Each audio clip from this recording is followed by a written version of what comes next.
శ్రీమాత్రే నమ. జై గురు దత్తాత్రేయ నమ. ఈ వీడియోలో మనం వృషభ రాశి వారికి 2026 జూన్ నెల మాస ఫలితాలు పరిశీలిద్దాం. ఏదైనా ఒక రాశి వారికి ఈ రాశి ఫలితాలు మాస ఫలితాలు పరిశీలించినప్పుడు ఆ రాశ్యాధిపతి ప్రధానంగా మనకి ఎక్కువ ఫలితాలు ఇవ్వడం జరుగుతుంటుంది.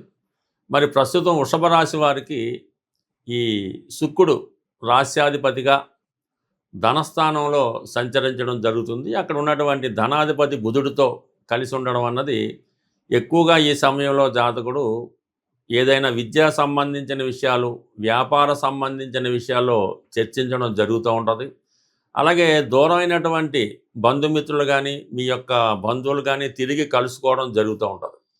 గృహంలో ఏదో ఒక శుభకార్యం జరిగే అవకాశం ఉంది. ప్రధానంగా ఈ రాశిలో ఉన్నటువంటి స్త్రీలకి ఇది చాలా అనుకూలంగా ఉంటుంది.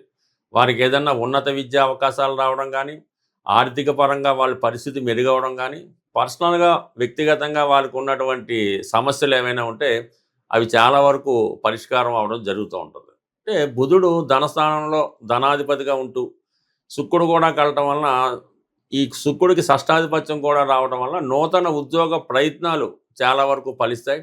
ఇవి సినిమా రంగంలో ఉన్న వాళ్ళకి చాలా అనుకూలంగా ఉంటుంది. మరి మీరు కొత్తగా సినిమాలో ప్రవేశించాలనుకున్నా, ఏదన్నా సింగర్స్కి బాగుంటుంది, డ్యాన్సర్స్కి బాగుంటుంది, ముఖ్యంగా మ్యూజిక్ డైరెక్టర్స్ కూడా అనుకూలంగా ఉండే అవకాశం ఉంది. అలాగే మీలో ఒక ఆకర్షణ పెరగడం వల్ల, కాన్ఫిడెన్స్గా ఉండడం వల్ల కంప్లీట్గా కొన్ని కొత్త అవకాశాలు సినిమా రంగంలో వారికి రావడం జరుగుతుంది. అలాగే మరి ఈ జూను 8వ తారీఖు తర్వాత ఈ కర్కాటక రాశిలో ప్రవేశించడం జరుగుతుంది శుక్రుడు. దానివల్ల మీరు అనుకోకుండా కొన్ని ప్రయాణాలు చేయవలసి ఉంటుంది. అలాగే ఏదైనా ఒక శుభవార్త మీరు వినడం జరుగుతుంటుంది. విదేశ ప్రయత్నాలు లాంటివి చాలా వరకు ఫలించే అవకాశం ఉంది. ప్రధానంగా ఈ నెల ప్రారంభం నుంచి 15వ తారీఖు వరకు రవి అంటే చతుర్థాధిపతిగా రవి రాశి యందు సంచరించడం వల్ల మీలో ఒక విధమైన కాన్ఫిడెన్స్ పెరుగుతూ ఉంటుంది. ఏ పనైనా ధైర్యంగా ముందుకు సాగలుగుతుంటారు. ప్రభుత్వ అధికారులు కానీ, రాజకీయ నాయకులు కానీ సహకరించడం జరుగుతూ ఉంటుంది. ఇక జూన్ 15 తర్వాత రవి ధనస్థానంలోకి వెళ్తాడు. అంటే గవర్నమెంట్ సంబంధించినటువంటి ప్లానెట్, తండ్రి కారకత్వం వహిస్తుంటాడు రవి, సంతానానికి కారకత్వం వహిస్తుంటాడు. కుటుంబ స్థానంలోకి ఎప్పుడైతే వచ్చాడో కుటుంబ అవసరాలకి మీ పిల్లలు సహకరిస్తారు, తండ్రి గారు సహకరిస్తారు, ప్రభుత్వ పథకాలు కూడా మీకు అనుకూలంగా రావడం జరుగుతుంటుంది. ఇక ప్రధానంగా ఈ రాశి వారికి కుజుడు వ్యయస్థాన సంచారం జరుగుతుంది ఈ జూన్ 20వ తారీఖు వరకు. సప్తమాధిపతి వ్యయస్థానంలో ఉండడం వలన మీకు పార్ట్నర్స్తో, మీరు ఏదైనా వ్యాపారస్తులు అయితే మీ పార్ట్నర్స్తో విభేదాలు రావడం జరుగుతుంది. మీ యొక్క జీవిత భాగస్వామికి ఏదో కారణాల వల్ల ఆర్థికపరమైన ఇబ్బందులు కలగవచ్చు, అనారోగ్యపరమైన సమస్యలు రావచ్చు, ఉద్యోగపరమైనటువంటి విభేదాలు కూడా వచ్చే అవకాశం ఉంది. బట్ ఏదైనా ఈ జూన్ 20వ తారీఖు వరకు మీరు మీ యొక్క భర్త గారి గురించి, లేదంటే మీరు భార్య గురించి కొంత ధనాన్ని ఖర్చు పెట్టవలసి ఉంటుంది. వారి మీద కొంత మీరు శ్రద్ధ పెట్టవలసి ఉంటుంది. కొన్ని విభేదాలు, అభిప్రాయ భేదాలు ఈ రాశి వారికి ఈ నెల 20 వరకు ఉండే అవకాశం ఉంది. ఇదే సమయంలో మీరు ఒక దీర్ఘకాలంగా వేధిస్తున్నటువంటి ఒక అప్పు లాంటిది ఏమైనా ఉంటే అది తీర్చివేయడం జరుగుతుంది. అన్నదమ్ములకు కూడా మీరు ఆర్థిక పరంగా సహకరించవలసి ఉంటుంది. జూన్ 20 తర్వాత కుజుడు రాశిలోకి ప్రవేశించడం జరుగుతుంది. అది ఆటోమేటిక్గా మీలో ఉన్నటువంటి కాన్ఫిడెన్స్ పెరుగుతుంది. ఇది భూములు, స్థిరాస్తులు వ్యాపారం చేస్తున్న వాళ్ళకి, సినిమా రంగంలో, టెక్నికల్ రంగంలో ఉన్న వాళ్ళకి జూన్ 20 తర్వాత కుజుడు చాలా వరకు సహకరించడం జరుగుతుంది. ఎవరి సహకారం లేకుండానే మీ ప్రయత్నం మీరే చేసుకుంటూ విజయం వైపు సాగే అవకాశం ఉంది. ఇదే టైంలో అది క్రీడా రంగం వారికి అనుకూలిస్తుంది. పోలీస్ డిపార్ట్మెంట్ వారు కూడా అనుకూలమైనటువంటి ఫలితాలు ఈ వృషభ రాశి వారికి జూన్ 20 తర్వాత రాబోతున్నాయి. ఇక ప్రధానంగా ఈ గురువు మీకు ఈ జూన్ 1వ తారీఖు అర్ధరాత్రి నుండి తృతీయ స్థానంలోకి మారడం జరుగుతుంది. ఇక ఈ ప్రధానంగా మీకు లాభాధిపతి, అష్టమాధిపతి అయినటువంటి గురువు 3వ స్థాన సంచారం మీరు కొంతకాలంగా గతంలో ప్రయత్నం చేసినటువంటి ఉద్యోగ ప్రయత్నాలు ఈ సమయంలో ఫలించే అవకాశం ఉంది. 3వ స్థానంలో ఉన్నటువంటి గురువు ఉపాధ్యాయులకి, న్యాయవాదులకి, బ్యాంక్ ఎంప్లాయీస్కి కొన్ని కొత్త అవకాశాలు తీసుకురావడం జరుగుతుంది. ఇది ఎక్కువగా 3వ స్థానంలో జూపిటర్ ఉన్నవాళ్ళు ఎక్కువగా ఇటువంటి వృత్తిలో ఉండడం జరుగుతుంటుంది. న్యాయవాదులు కానీ, టీచర్లు, లెక్చరర్లు వారికి కొన్ని కొత్త అవకాశాలు రావడం, మీలో ఉన్నటువంటి విద్యకు తగిన గుర్తింపు రావడం కూడా జరిగే అవకాశం ఉంది. ఇక ప్రధానంగా మరి వృషభ రాశి వారికి అన్ని విధాలా సహకరించే గ్రహం శని భగవానుడు. ఇంచుమించుగా మీకు ఈ నెలంతా కూడా 11వ స్థానంలో సంచరిస్తున్నటువంటి శని భగవానుడు అటు కొత్త ఉద్యోగ ప్రయత్నాలు చేస్తున్న వారికి అనుకూలంగా ఉంటుంది. పుణ్యక్షేత్రాలు దర్శిద్దామన్న వాళ్ళకి కూడా కొన్ని కొత్త అవకాశాలు, విదేశ ప్రయాణాలు అవకాశించే అవకాశం ఉంది. సాధారణంగా శని భగవానుడు 11వ స్థానంలో ఉన్నప్పుడు కొత్త ఉద్యోగ అవకాశాలు ఎక్కువగా రావడం జరుగుతుంది. ఉన్న స్థాయి నుంచి ఉన్నత స్థాయికి తీసుకెళ్లే విధంగా గురువు మీకు సహకరిస్తాడు. అయితే అది మీకు అర్హత తగిన విధంగా ఉండాలి. అర్హతకు మించి ప్రయత్నం చేసినప్పుడు దానివల్ల నష్టపోవడం జరుగుతుంది. కాబట్టి మీకు ఏదైతే అర్హత ఉందో ఆ విధంగా ప్రయత్నం చేయడం వల్ల కంప్లీట్గా మీకు శని భగవానుడు కంప్లీట్గా సహకరిస్తాడు.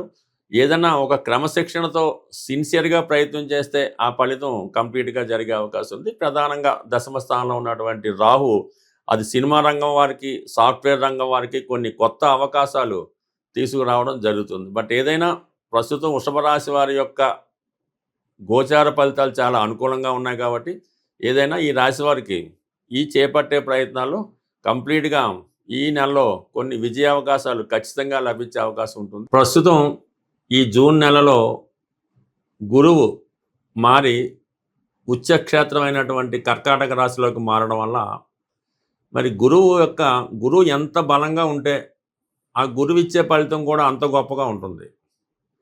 జ్యోతిష్ శాస్త్ర ప్రకారం గురువు ధనకారకుడు, సంతానకారకుడు, జ్ఞానకారకుడు, అదృష్టానికి కారకుడు. సహజ భాగ్యస్థానం అయినటువంటి ధనుసు రాశికి అధిపతి అవడం వల్ల గురువు యొక్క అనుగ్రహం ఉంటేనే విదేశ ప్రయత్నాలు, విదేశ ప్రయాణాలు, ఉన్నత విద్య, సంతాన యోగం కలుగుతుంది. అంటే ఏ రాశి వారైనా సంబంధం లేదు. గురువుని యొక్క ఇప్పుడు గురువు ఉచ్చులో సుమారు 153 రోజుల పాటు సంచరించే సమయంలో గురువు యొక్క అనుగ్రహం కోసం గురుగ్రహ పరిహారం చేసుకోవడం వల్ల మీకు గురువు యొక్క అనుగ్రహంతో ధనయోగం కలుగుతుంది. సంతానం లేని వారికి సంతానం కలుగుతుంది. అంటే గురువు యొక్క అనుగ్రహం ఏ విధంగా పొందాలి అంటే కేవలం గురువు అంటే దత్తాత్రేయుడు, దక్షిణామూర్తి, మీకు విద్య నేర్పిన గురువు, అలాగే మీ తల్లిదండ్రులు, వీరిని సేవించడం వల్ల, వీరిని పూజించడం వల్ల మీకు గురుగ్రహ అనుగ్రహం లభిస్తూ ఉంటుంది.